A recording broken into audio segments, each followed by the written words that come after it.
बाद में सही निकलता है 64, मतलब क्या निकला उसका। इसीलिए जो टॉपिक चल रहा है वो कंफर्मेशन के साथ चले कि एक टॉपिक हो गया, अब ये क्वेश्चन भी हो जाना चाहिए, अब ये और हो गया, अब ये भी हो जाना चाहिए। सिर्फ जीएस एकमात्र ऐसा सब्जेक्ट होता है जिसका हम ये अंदाजा नहीं लगा सकते, क्योंकि जीएस एक समुद्र है। एक टीचर अपने हिसाब से लिमिट खींच के बता देता है। मैथ हुआ, रीजनिंग हुआ, इंग्लिश हुआ, ये कोई लिमिट नहीं है, ये सीधा सीधा खेल है।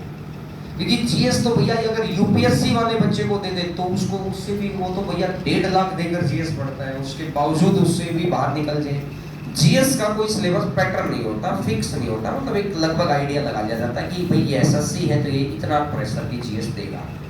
समझ आई मेरी बात को? तो ऐसा फिक्स नहीं होता है कि भाई जीएस मुश्किल आई है तो वहां भी मुश्किल आएगी, मैथ आसान आया तो वहां भी आसानी आएगा।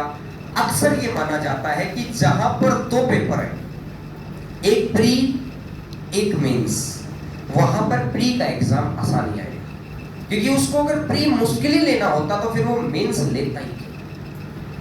अगर वो पहले झटके में उसके पास चीज ऐसी बैठी है कि पहले झटके में ही निकाल दूंगा मैं 5000 लोग, सोचने वाली बात है। 35 लाख बच्चों में से पहले वो निकाल के लेके आता है 1.5-2 लाख और फिर वो 5000 पे आ जाता है। वो चाहे तो पहले वाले में से 5000 निकाल सकता है। वो एक प्रोसेसिंग टाइम देता है कि बाई डिफॉल्ट कोई बच्चा ऐसा भी हो जिसकी तैयारी हमने देखा है बहुत अच्छी। इसी बार के सीजीएल में एक बच्ची थी जिसकी बहुत अच्छी तैयारी थी, लेकिन उम्मीद हमें भी थी कि शायद वो बच्ची तो 95+ ही करके आएगी, सारे सही आएंगे, लेकिन उस बच्ची का अटेम्प्ट ही 75 या 76 हुआ। लेकिन क्यों?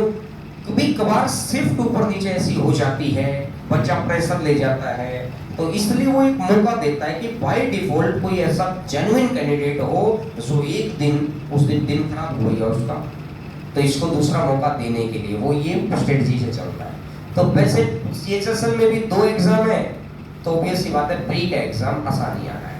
25 क्वेश्चन मैथ के हैं, इक्का दुक्का क्वेश्चन किसी सेट में ऐसा हो सकता है जो दिमाग खा जाए, ये तो श्योर है।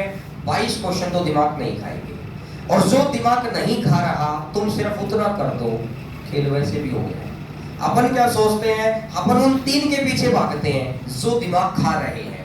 अरे भैया 22 अगर आप हर सब सेक्शन में 22 कर जाते हैं तो भी आपके 88 क्वेश्चन होंगे। अब अगर जीएस रहेगी, जीएस के काट दे भैया क्वेश्चन 80 कर दे, अब करेगा भी 22 और सही निकलेंगे 17, गड़बड़ हुआ है कि भाई या तो क्वेश्चन होना ही नहीं चाहिए कि पता ही नहीं है भैया क्वेश्चन क्या कह रहा है, और क्वेश्चन कर भी दिया और आंसर भी निकाल लिया और टिक भी कर दिया और फिर पता चला गलत था, तो फिर ये क्या किया भाई? बात समझ में आई? तो सीएचएसएल एक आसान पेपर है, हाँ इसकी लिस्ट बड़ी हाई जाती है। इसके पीछे रीजन एक ही है कि यहाँ पर बहुत सारे मतलब एक तो पेपर इतना आसान हो जाता है कि कुछ लोग ना प्रैक्टिस के लिए सीएचएसएल दे रहे होते हैं। अब जैसे जिनका सीजीएल थोड़ा मोटा गड़बड़ा गया होगा वो भी देंगे, जिनका सीजीएल अच्छा हो गया होगा तो उनके मन में ये डर रहेगा कि यार आगे पता नहीं भैया क्या हो।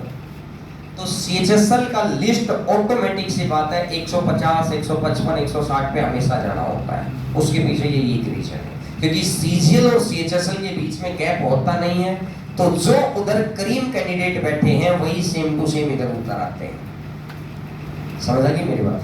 और नहीं तो सीजीएल की लिस्ट जाती है 130 के आसपास में और इसकी लिस्ट जाती है 155 के आसपास में।